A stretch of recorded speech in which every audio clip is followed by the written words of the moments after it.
Hello பசங்களா, welcome to Xylem NEET Tamil channel. எப்படி போகுது ப்ரிப்பரேஷன் எல்லாம்?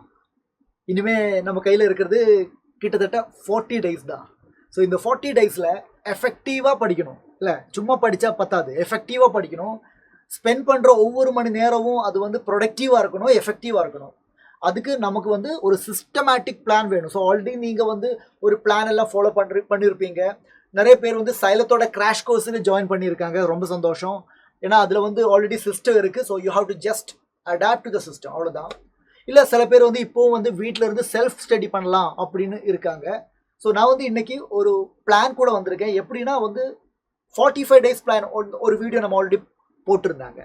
அதில் வந்து உங்களுக்கு நிறைய ரெஸ்பான்ஸ் இருந்துச்சு. ஸோ நான் வந்து ஒரு சிங்கிள் டேயில் நம்மளோட ரொட்டீன் எப்படி இருக்கணும், டே பை டே ரொட்டீன் எப்படி இருக்கணும், ஒரு சிங்கிள் டேயில் காலையில் எந்திரிச்சா நைட்டு தூங்குற வரைக்கும் நம்மளோட ரொட்டீனை வந்து என்னென்ன விஷயங்களை வந்து இம்பார்ட்டண்ட்டாக நான் வந்து நம்ம கன்சிடர் பண்ணணும், அதை பற்றி டிஸ்கஸ் பண்ணுறதுக்கு தான் இந்த வீடியோவில் வந்திருக்கேன். ஓகே பசங்களா, ஸோ வீடியோக்கு போகலாமா?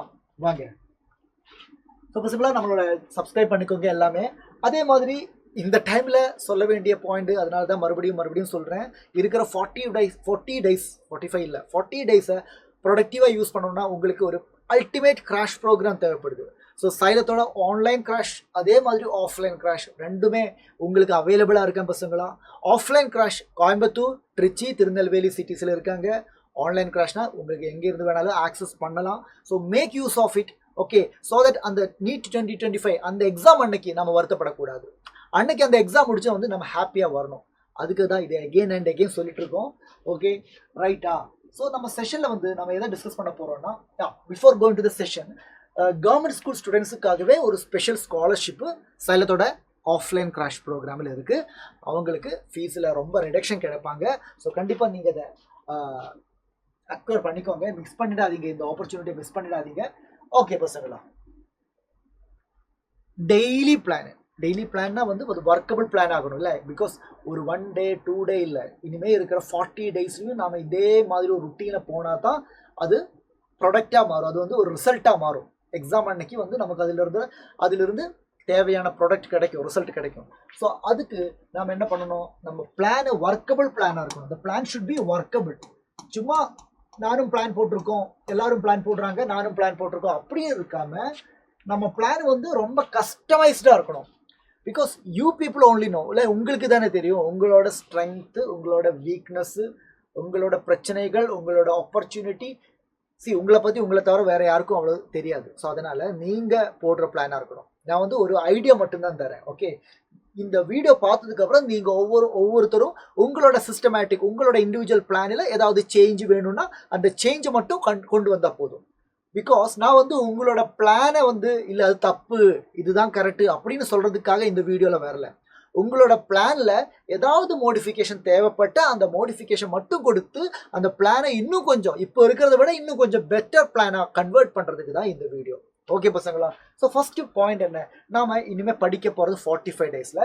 அதில் வந்து நம்ம இப்போ டே 1 இங்கிருந்து ஆரம்பிச்சிங்கன்னா நமக்கு வந்து NTA நீட்டுக்காக கொடுத்த சிலபஸ் என்ன, அந்த சிலபஸ் வந்து பக்காவாக தெரியும். ஸோ நான் சொல்லுவேன் 4 சப்ஜெக்ட் இருக்குது, physics, chemistry, botany, zoology. Syllabus should be there in your wall. Study ரூமில் வாலில் அந்த சிலபஸ் இருக்கணும். அதை நீங்கள் பார்க்கணும். அதை வந்து நீங்கள் கூகுளில் டவுன்லோட் பண்ணி வச்சா அது வந்து அது திறந்து பார்த்தா தானே தெரியும். இது அப்படி இல்லாமல் ரேண்டமாக வந்து நாம் அந்த சிலபஸை பார்க்கணும். ஓகே, நம்மளோட ஒவ்வொரு நாளுக்கு அப்புறம் நம்ம அந்த சிலபஸை வந்து இவாலுவேட் பண்ணணும். நம்ம எங்கெல்லாம் டாபிக் முடிச்சிருக்கோம், எங்கெல்லாம் டாபிக் பெண்டிங் இருக்குது. So no your syllabus and stick it. Okay, next calculated fixed time. இல்லை நமக்கு இருக்கிற டைம் வந்து நம்ம மைண்டில் ஒரு கால்குலேஷன் இருக்கும், அதை பேப்பரில் எழுதி போடுங்க. சப்டிவைட் ஃபிக்ஸட் டைம், ரீடிங், வாட்சிங், வீடியோஸ், டெஸ்ட். என்ன இது, முன்னாடியெல்லாம் படிக்கிறேன்னா ரீடிங் அப்படின்னு சொன்னால் போதும், ரீடிங் ரைட்டிங்னு சொன்னால் போதும். ஆனால் இந்த காலத்தில் ரீடிங் இருக்கும், ரைட்டிங் இருக்கும், அதில் மோஸ்ட் இம்பார்ட்டன்ட்லி வீடியோஸ் இருக்கும். ஏன்னா நீங்கள் சைலத்தோட கிளாஸ் ஆகட்டும், இல்லை வேறு ஏதாவது ப்ரொவைடரோட கிளாஸ் ஆகட்டும், நீங்கள் யூடியூப் வீடியோஸை பார்க்குறீங்க, இல்லாட்டி நீங்கள் ஆப் வீடியோஸை பார்க்குறீங்க, கரெக்டாக? ஸோ கண்டென்ட் வீடியோஸு உங்களுக்கு ரொம்ப ஹெல்ப்ஃபுல்லாக இருக்கும். நீங்கள் 5 மணி நேரம் இருந்து படிக்கிறத மேபி ஒரு வீடியோவில் ஒரு 1.5 மணி நேரம் 2 ஹவர்ஸ்க்குள்ளே முடிக்க முடியும். ஸோ அதுதான் வீடியோஸோட இருக்கும். ஸோ அதனால் இந்த வீடியோஸ் 1 ஷாட் வீடியோஸ் ஆகட்டும், இல்லை ஏதாவது ஷார்ட் ட்ரிக்ஸ் ஆகட்டும், இல்லை இன்னைக்கு நான் ஒரு வீடியோ ஷூட் பண்ணியிருந்தேன், கெமிக்கல் கைனடிக்ஸில் இருக்கிற மொத்த கிராஃபோட வீடியோ. ரொம்ப யூஸ்ஃபுல் அது.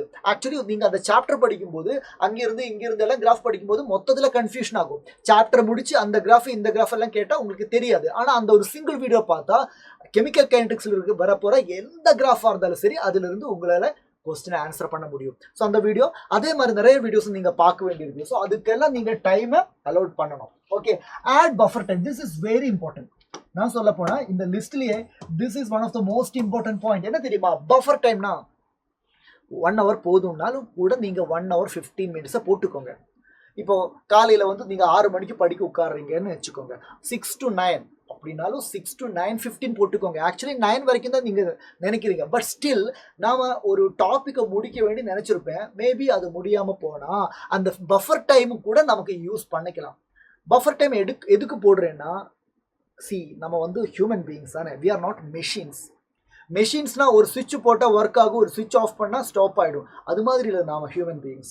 ஸோ நம்மளோட வீக்னஸ் எல்லாம் நமக்கே தெரியும். ஸோ அதனால் கண்டிப்பாக வந்து ஒரு பஃபர் டைம் போட்டு வச்சாங்கன்னா நம்மளோட பிளான் வந்து ரொம்ப ஸ்ட்ரிக்டாக இல்லாமல் ரொம்ப ரிஜிடாக இல்லாமல் கொஞ்சம் ஃப்ளெக்சிபிளாக வைக்கிறது எப்போவுமே நல்லது. ஏன்னா இது 1 or 2 day, ஒரு 2 நாள் ஒரு 3 நாள் பிளானாக இருந்தால் நீங்கள் ரொம்ப ரிஜிடாக வச்சுக்கலாம், தப்பு இல்லை. ஆனால் இது ஒரு 40 days பிளானு, கரெக்டா? அப்படின்னா கொஞ்சம் ஃப்ளெக்சிபிள் இல்லாட்டி இது நீடிக்காது. இது கன்சிஸ்டண்டாக போகணுமா, டே பை டே போகணும்ல, அப்போ கொஞ்சம் ஃப்ளெக்சிபிலிட்டி வேணும். அந்த ஃப்ளெக்சிபிலிட்டிக்காகத்தான் நம்ம பஃபர் டைம் வச்சுருக்கோம். ஸோ அந்த பஃபர் டைமில் நீங்கள் டாபிக் முடியாட்டி அந்த பஃபர் டைமில் நீங்கள் அந்த டைமும் எடுத்து நீங்கள் டாபிக் முடிக்கலாம், கரெக்டாக? ஸோ ஒவ்வொரு செஷன் வைக்கும்போதும் மார்னிங் செஷன், அதே மாதிரி ஆஃப்டர் த பிரேக்ஃபாஸ்ட் ஒரு ஸ்டடி செஷன் இருக்கும்ல, அது ஆஃப்டர்நூன் ஒரு ஸ்டடி செஷன், அது எல்லா செஷன்லையுமே ஒரு 15 minutes நீங்கள் 15 minutes பஃபர் டைம் வச்சுக்கோங்க. 15 minutes பஃபர் டைம் வச்சுக்கோங்க. ஓகே, ஸோ தட் அது வந்து உங்களை ஓவரால் ஸ்டடீஸுக்கு ஹெல்ப்ஃபுல்லாக தான் இருக்கும். கண்டிப்பாக டைம் வேஸ்ட் பண்ணுவாங்க அப்படின்னு நீங்கள் நினச்சிடாதீங்க. நீங்கள் பண்ண மாட்டேன். ஓகே, அதே மாதிரி டெஸ்ட் எழுதணும். சும்மா படிச்சுக்கிட்டே இருக்காது. 40 நாளும் படிச்சுக்கிட்டே இருந்தேன், டெஸ்ட் எழுதல, நேராக போய் நீ டெஸ்ட் எழுதினா ஒன்றும் வேலைக்கு ஆகாது. Okay, you have to right test, ஃப்ரீக்வெண்ட்டாக எழுதணும். கொஸ்டின்ஸ் நான் படித்ததுலேருந்து இப்படி தான் கொஸ்டின்ஸ் வருது, இப்படி கொஸ்டின்ஸ் வரும்போது என்னால் இப்படியெல்லாம் யோசிக்க முடியுது, என்னால் பாசிட்டிவாக ஃபுல் மார்க் எடுக்க முடியுது. அந்த ஒரு இவாலுவேஷன் நடந்துக்கிட்டே இருக்கணும். ஓகே, ஸோ முடிஞ்ச அளவுக்கு மொடியூல் வைஸ் எக்ஸாம் ஆகட்டும், மாக் டெஸ்ட் ஆகட்டும், ஃபுல் டெஸ்ட் ஆகட்டும், எக்ஸாம்ஸை மிஸ் பண்ணிடாதீங்க. அண்ட் சேலஞ்சிங் டாஸ்க் இருக்கும்ல, இருக்குது ஒவ்வொரு சப்ஜெக்ட்லையும் இருக்கும். ஃபிசிக்ஸில் ஒரு சாப்டர் வந்து ரொம்ப சேலஞ்சிங்காக இருக்கும் இல்லை, எப்போ படித்தாலும் அது வந்து எனக்கு கன்ஃபியூசிங்காக இருக்குது. அப்படி சேலஞ்சிங்காக இருக்கிற டாபிக்ஸை, அந்த மாதிரி சாப்டர்ஸை எப்பவுமே ஏர்லி மார்னிங்காக படிக்க ட்ரை பண்ணுங்கள். பிகாஸ் அக்கார்டிங் டு சயின்டிஃபிக்கலி என்ன ப்ரூவ் பண்ணியிருக்காங்க, ஏர்லி மார்னிங்கில் வந்து நம்ம பிரெயின் வந்து ரொம்ப ஷார்ப்பாக இருப்பேன். ஓகே, ரொம்ப ஷார்ப்பாக டக்குன்னு நம்மளால் அது படிக்க முடியும். அதே வந்து நீங்கள் ஆஃப்டர்நூன் இல்லாட்டி ஈவினிங் எல்லாம் ஆகும்போது உங்களோட பாடி ஆல்ரெடி டயர்ட் ஆகும்போது அது ப்ராப்பராக எஸ். ஸோ ப்ரொடக்டிவிட்டி இஸ் ரொம்ப முக்கியம், கரெக்டாக பசங்களா? நம்ம உட்கார்றது முக்கியம் இல்லை, உட்கார்ற டைம் எல்லாம் ப்ரொடக்டிவ் ஆகணும். அதனால சொல்கிறேன், சேலஞ்சிங் டாபிக்ஸாக இருந்தால் அதை ஏர்லி மார்னிங் படிக்கிறதுக்கு ஷெட்யூல் பண்ணிக்கோங்க. Okay, and keeping the time table visible. உங்களோட டைம் டேபிள் இருக்குல்ல, காலையில் 4 மணிக்கு எந்திரிப்பேன், இல்லாட்டி 5 மணிக்கு எந்திரிப்பேன்.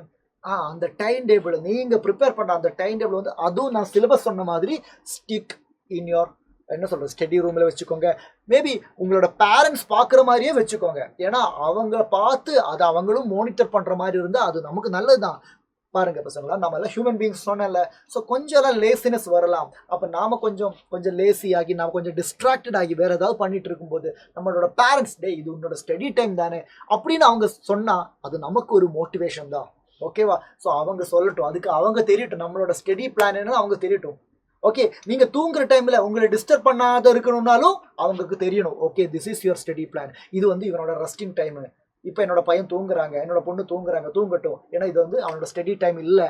அது அவங்களுக்கு தெரிஞ்சால் அவங்க டிஸ்டர்ப் பண்ண மாட்டாங்க. அதர்வைஸ் படுறான்னு சொல்லி அவங்க அங்கேயும் வந்து டிஸ்டர்ப் பண்ணுவாங்க. ஸோ எதுக்கும் நல்லது தான் அது. ஓகேவா பசங்களா? ஓகே தானே? எஸ். ஸோ நமக்கு வந்து ஒரு நாளைக்கு 24 hours இருக்குது. பட் நம்ம வந்து 15 hours ஸ்டடி பிளான் போடுறோம். 15 hours போடுறோம். ஓகே, உங்களால் முடிஞ்சால் அது 16 மாற்றலாம். ஓகே, பட் 6 hours தூக்கம் வேணும். 6 hours தூக்கம் வேணும்ல. அதை கம்மி பண்ண முடியலாம், சில பேரால் முடியும். சில பேர் ஹெல்த்தியாக இருப்பாங்க, அவங்களுக்கெல்லாம் 5 மணி நேரம் தூங்கினாலும் போதும். பட் நான் சொல்கிறேன், ஜெனரலாக சொல்கிறேன். இதுக்கு முன்னாடி நம்ம டிஸ்கஸ் பண்ண வீடியோவில் நான் இதே விஷயம் தான் சொல்லியிருக்கேன். 6 hours ஸ்லீப் வந்து ஆவரேஜாக போட்டுக்கோங்க. ஏன்னா பிரெயினுக்கு ரெஸ்ட் வேணும். பிரெயினோட ஃபுட்டு தான் ஸ்லீப்பு. ஓகே, அப்போ ப்ராப்பராக ஸ்லீப் கொடுத்தா தான் பிரெயின் வந்து நம்ம உணர்ந்திருக்கிற டைமில் வந்து ப்ராப்பராக ஒர்க் பண்ணுவீங்க. ஓகே, ஸோ ஷெட்யூல் ஒரு மாடல் ஷெட்யூல் போட்டிருக்கேன். இது வந்து 4 மணி நேரம், நான் 4 AM இருந்தெல்லாம் உங்களால் ஆரம்பிச்ச முடிஞ்சால் நல்லது தான், உங்களுக்கு கம்ஃபர்டபுளாக இருக்கும். இது வந்து பாருங்கள் நைட்டு 12 PM வரைக்கும் கொடுத்துருக்கேன். ஸோ நீங்கள் காலையில் 4 மணிக்கு எழுந்திரிச்சா இங்கே வந்து ஒரு 10 மணிக்கே முடிச்சிடலாம். 10 மணிக்கே முடிச்சிடலாம். அதான் நான் சொல்கிறேன், இது வந்து ஒரு பிளான், ஒரு ஐடியாவுக்கு தரேன். ஓகே, உங்களோட இண்டிவிஜுவல் பிளானுக்கு தேவையான ஒரு மோடிஃபிகேஷன் மட்டும் இதுல இருந்து எடுத்தா போதும். இது அப்படியே ஃபாலோ பண்ணணும்னு இல்லை. கரெக்டா ஏர்லி மார்னிங் நான் ப்ரிஃபர் பண்ணுவேன். நான் வந்து சொல்லுவேன் 4 AM 6 AM இல்லை 4 AM 4 AM எந்திரிச்சு படிங்க. ஸோ கரெக்டாக பசங்களா. ஸோ இது வந்து பாருங்க, இது ஒரு செஷன். ப்ரீ பிரேக்ஃபாஸ்ட்டுக்கு முன்னாடி இருக்கிற ஒரு செஷன். இது வந்து ஆஃப்டர் த பிரேக்ஃபாஸ்ட். இது வந்து ஆஃப்டர் த லஞ்ச். இது இங்கே பாருங்க 4:30க்கு அப்புறம் 5 PM இது ஒரு டீ பிரேக் கொடுத்துருக்காங்க. அதுக்கப்புறம் டின்னர் டைமுக்கு அப்புறம் கொடுத்துருக்காங்க. ஸோ இந்த மாதிரி நம்மளோட ஹியூமன் பீயிங்ஸ் தானே. ஸோ நமக்கு வந்து கரெக்டான டைமில் இதெல்லாம் ஒரு ரிலாக்ஸேஷன் தான். டீ டைம் ஒரு 1/2 hour, அதே மாதிரி பிரேக்ஃபாஸ்ட் லஞ்ச் இதுக்கெல்லாம் டைம் கொடுத்து போனால் நம்மளோட ப்ரிப்பரேஷன் நல்லா போகும். இப்போ நீங்கள் இதை வந்து ஃபாலோ பண்ணுங்க. இந்த மாதிரி ஒரு ஃபார்மேட்டை ஃபாலோ பண்ணி ஒரு 1 week ட்ரை பண்ணி பாருங்க. உங்களுக்கே தோணுது இல்லை டீ பிரேக் 15 minutes வேண்டாம், 1/2 hour வேண்டாம் அப்படின்னு தோணுதா? நான் ப்ரிப்பேர் பண்ணும்போதே வந்து டீயை வந்து குடிச்சிடுறேன் அப்படின்னு சொன்னால் அந்த 1/2 hour நீங்கள் சேவ் பண்ணுவீங்க. ஸோ அதை ட்ரை பண்ணி பாருங்கள். ஓகே, டே பை டே நீங்கள் என்ன பண்ணுங்கள், ப்ரொடக்டிவாக டைமை வந்து ஆட் பண்ணி பாருங்கள். ஸோ 15 hours ஸ்டடியை வந்து நீங்கள் இன்க்ரீஸ் பண்ணலாம். ஒரு +2 வரைக்கும் எல்லாம் போகலாம், 17 hours போகலாம். 17க்கு அப்புறம் இருக்கிற டைம் வந்து பாருங்க 71 எவ்வளோ இருக்குது, 7 மணி நேரம் தான் இருக்குது. அந்த 7 மணி நேரத்தில் நீங்கள் தூங்கணும், நீங்கள் குளிக்கணும், இல்லை நிறைய விஷயங்கள் இருக்குல்ல, அதெல்லாம் பண்ணணும் இல்லை. ஸோ ஒரு 15 to 17 hours வரைக்கும் நீங்கள் படிக்கலாம். மினிமம் நீங்கள் 15 hours படிக்கிற மாதிரி பிளான் பண்ணுங்க. ஒரு வீக் அப்படி போங்க. அடுத்த வாரம் முடிஞ்ச 16 hours அதை வந்து இன்க்ரீஸ் பண்ணிக்கோங்க. ஓகே ரைட் பசங்களா. அண்ட் இதில் எல்லாமே வந்து பார்த்துக்கோங்க, நம்ம படிக்கிறது மட்டும் இல்லை, மாக் டெஸ்ட்டு அட்டென்ட் பண்ணணும். ஓகே, இப்போ நீங்கள் கிராஷ் கோர்ஸுக்கு ஜாயின் பண்ணீங்கன்னா அங்கே ஒரு ஷெட்யூல் இருக்கும். ஸோ அதுவும் இதுவும் இந்த மாதிரி கான்ஃப்ளிக்ட் ஆகாமல் பார்த்துக்கோங்க. அங்கே வந்து கரெக்டாக சிலபஸ் முடிக்கிற ஒரு பிளான் இருக்கும். ஸோ நீங்கள் அந்த சிஸ்டத்தை ஃபாலோ பண்ணி அதில் வந்து ப்ரீ மார்னிங் செஷன், கிளாஸுக்கு முன்னாடி இருக்கிற டைமு, கிளாஸுக்கு அப்புறம் இருக்கிற டைமு, அந்த மாதிரி பிளான் பண்ணிக்கோங்க. அந்த கிளாஸ் டைமை ஃபிக்ஸடாக வச்சுக்கிட்டு. ஓகேவா, ரெடியா பசங்களா? சரிதானே? So do it for 21 days. ஏன்னா யூஸ்வலி சொல்லுவாங்கல்ல, ஒரு ஹேபிட் நமக்கு வந்து லைஃப்பில் ஒரு ஹேபிட் வரணும்னா ஒரு 21 நாள், 20 நாள், 21 நாள் அது வந்து கண்டினியூஸாக பண்ணால் ஹேபிட்டாக வரும்னு சொல்லுவாங்க. ஸோ நமக்கு வந்து இது 21 days எல்லாம் கிடையாது. இருக்கிற 40 daysலையும் நம்ம இதுதான் பண்ணணும். பிகாஸ் இது வந்து ஒரு ஹேபிட் எல்லாம் வேண்டாம். After the need exam you can take break. கரெக்டா? ஆஃப்டர் த நீட் எக்ஸாம் நீங்கள் இதே லைஃப் ஸ்டைலையே கண்டினியூ பண்ணுவீங்க? இல்லை, நம்மளாம் மனுஷங்க. ஓகேவா? ஸோ இது வந்து ஒரு கோல் இருக்குது, ஒரு ஒப்ஜெக்டிவ் இருக்குது. மே 4ஆம் தேதி ஒரு ஒப்ஜெக்டிவ் இருக்குது. அதுக்காக நாம் போட்ட ஒரு பிளான் தான் இது. So do it for 40 days. Okay, after the need exam நாம் ரெஸ்ட் எடுக்கிறோம். கரெக்டா? அதுக்கப்புறம் என்னென்னா அப்புறம் பார்த்துக்கலாம். ஒரு 1 week ரெஸ்ட் எடுத்துக்கப்புறம் பார்த்துக்கலாம். கரெக்டு தானே பசங்களா? அவ்வளோதான்டா. ஸோ ஸ்டே கன்சிஸ்டன்ட் ரொம்ப முக்கியம். ரொம்ப முக்கியம். செல்ஃப் மோட்டிவேட்டடாக இருங்க. ஸ்டே கன்சிஸ்டன்ட், செல்ஃப் மோட்டிவேட்டட் எல்லாமே உங்களால எல்லாம் முடியும்னு நீங்கள் நினச்சிடுங்க. சீரியஸாக சொல்கிறேன், நீங்கள் எல்லாரும் நல்லா தான் படிக்கிறீங்க. ஓகே, நல்லா படிக்கிறீங்க, டெய்லி கிளாஸ் அட்டென்ட் பண்ணுறீங்க, மாக் டெஸ்ட் எழுதுறீங்க, மொடியூல் டெஸ்ட் எழுதுறீங்க. கரெக்டாக? யூடியூப்பில் கண்டென்ட் வீடியோ பார்க்குறீங்க. ஸோ டோன்ட் வரி, கன்சிஸ்டண்டாக இதே கண்டினியூ பண்ணிட்டு இருங்க. கண்டிப்பாக நமக்கு ரிசல்ட் வரும். ஓகே பசங்களா? So thank you so much. இது வந்து ஒரு சின்ன செஷன், ஷார்ட் செஷன் தான். உங்களோட டைமை வேஸ்ட் பண்ணணும்னு நான் விரும்பலை. ஸோ இதே மாதிரி வீடியோவில் இன்னும் நீங்கள சந்திக்கலாம். Thank you so much. டாடா பாய்.